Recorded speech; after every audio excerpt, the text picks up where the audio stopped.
Papyrus reeds are a pretty tough material.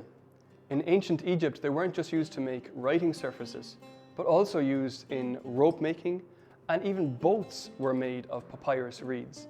You can see these boats in ancient Egyptian art, and the prophet Isaiah even mentions them as well. And think about the basket in which the baby Moses was placed in to go into the Nile. That was a basket made of reeds. Even when turned into a writing surface, it retains this toughness. And around the 3rd century BC, we see Egyptians reusing old bits of papyrus and turning it into a kind of cardboard called cartonnage. Maybe the texts on them were no longer interesting or useful, maybe out-of-date financial records, and so they were reused.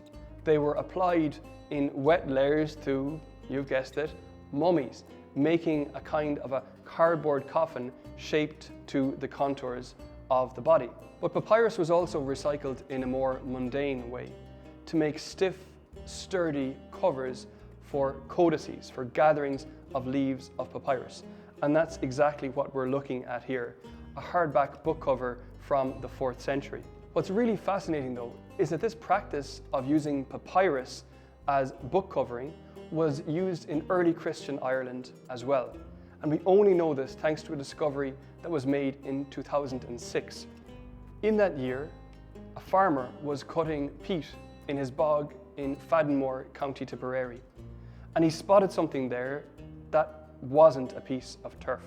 It was actually a book of Psalms, dating to around the year 800.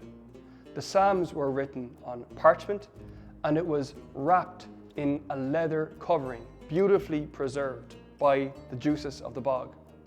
Even the buttons were preserved. But conservators were stunned to discover that papyrus had been used to line the inside of the leather cover, presumably to stiffen it, giving the same hardback effect that we have here.